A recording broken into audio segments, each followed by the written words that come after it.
कधीकधी असं होतं ना, की नशीब आपल्याशी खेळतंय असं वाटतं.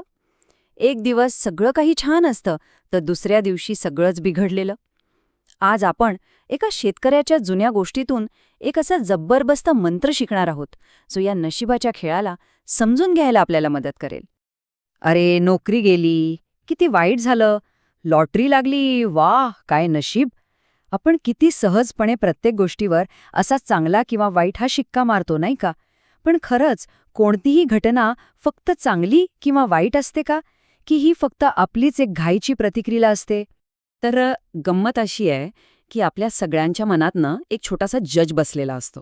तो सतत तयार असतो. काहीही घडलं की लगेच आपला निकाल देऊन मोकळा होतो. हे चांगलं, ते वाईट. हाच तो निर्णयाचा सापळा आहे, ज्यात आपण नकळतपणे अडकून जातो. आणि असं का होतं माहितीये?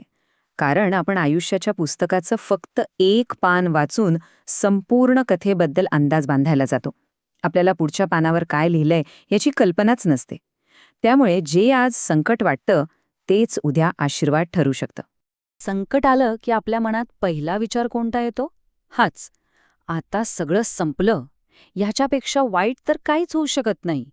ही एक अगदी स्वाभाविक प्रतिक्रिया आहे. पण जरा थांबा, काय होईल जर याच क्षणी एक वेगळा, जास्त शांत दृष्टिकोन शक्य असेल तर? आणि हाच शांत दृष्टिकोन आपल्याला एक जुनी बोधकथा शिकवते. एका शेतकऱ्याची गोष्ट.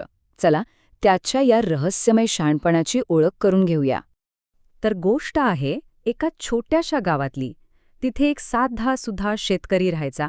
त्याच्याकडे फार काही नव्हतं, पण एक गोष्ट होती जी त्याला प्राणापेक्षाही प्रिय होती. तो म्हणजे त्याचा घोडा. आणि ह्याच घोड्यापासून ही सगळी अविश्वसनीय गोष्ट सुरू होते. आणि मग बघा नशिबाचा खेळ कसा सुरू झाला. एके दिवशी तो घोडा पळून गेला. गावातले लोक म्हणाले, अरे रे, किती वाईट झालं. मग काही दिवसांनी तोच घोडा चक्क 5 जंगली घोड्यांना घेऊन परत आला. गावकरी म्हणाले, वाह काय नशिबे राव. मग पुढच्याच दिवशी शेतकऱ्याचा मुलगा घोड्यावरून पडला आणि त्याचा पाय मोडला. गावकरी पुन्हा म्हणाले, बापरे, केवढं मोठं संकट. पण त्यानंतर गावात सैन्यात भरती आली आणि पायाला लागल्यामुळे त्याच्या मुलाला युद्धावर जावं लागलं नाही. म्हणजे बघा, प्रत्येक घटनेवर गावकरी कधी आनंदी तर कधी दुःखी होत होते. पण ह्या सगळ्या गोंधळात तो शेतकरी मात्र एखादा पर्वतासारखा स्थिर होता, शांत होता. गावकरी भावनांच्या रोलरकोस्टरवर बसले होते, पण शेतकऱ्यांनी मात्र शांतपणे फक्त परिस्थिती स्वीकारली होती. आणि प्रत्येक वेळी गावकरी काहीही म्हणत असोत, शेतकऱ्याचं उत्तर फक्त एकच असायचं, काय चांगलं आणि काय वाईट हे कोणाला माहीत, हे फक्त वेळच सांगेल. बघा, एकच वाक्य, ह्यातच त्याच्या संपूर्ण शहाणपणाचं सार दडलेलं होतं. मग या शेतकऱ्याच्या शांततेमागचं नक्की रहस्य काय होतं? चला, त्याच्या या संयमाचे 3 मुख्य स्तंभ कोणते आहेत ते उलगडून पाहूया. तर हे फक्त एक चांगलं विचार नाहीये, तर हा एक सराव आहे. हे कसं मानसिक मॉडेल आहे, जे आपल्याला शिकवतं की निर्णय घ्यायची घाई करू नका. आयुष्याची पूर्ण गोष्ट उलगडू द्या, त्यासाठी धैर्य ठेवा. हे शहाणपण मिळवण्याच्या 3 सोप्या पायऱ्या आहेत. पहिली, कुठलाही निर्णय लगेच घेऊ नका, तो लांबणीवर टाका. दुसरी, प्रक्रियेवर विश्वास ठेवा, जरी पुढचा मार्ग दिसत नसला तरी.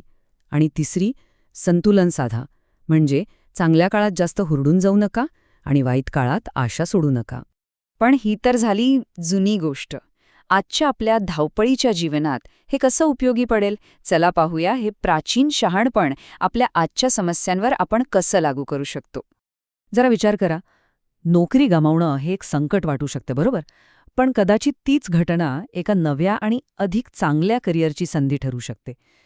किंवा एखादं नातं तुटणं खूप दुःखद असतं, पण तेच आपल्याला एका अधिक निरोगी, चांगल्या नात्याकडे घेऊन जाऊ शकतं. म्हणजे ज्याला आपण शेवट समजतो ना, ती अनेकदा एक नवी सुरुवात असते.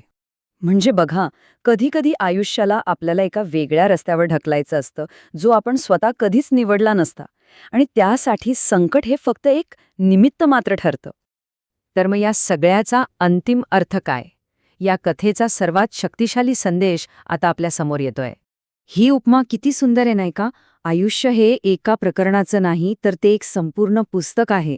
एखादं प्रकरण अवघड असू शकतं, पण याचा अर्थ असा नाही की संपूर्ण कथाच वाईट आहे.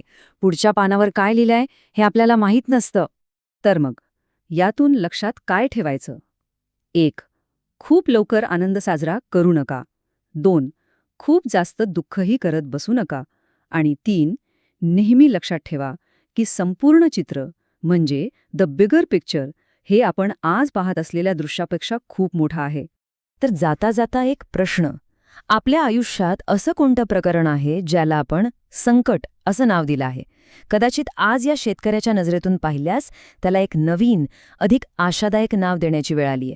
जरा विचार करून बघा.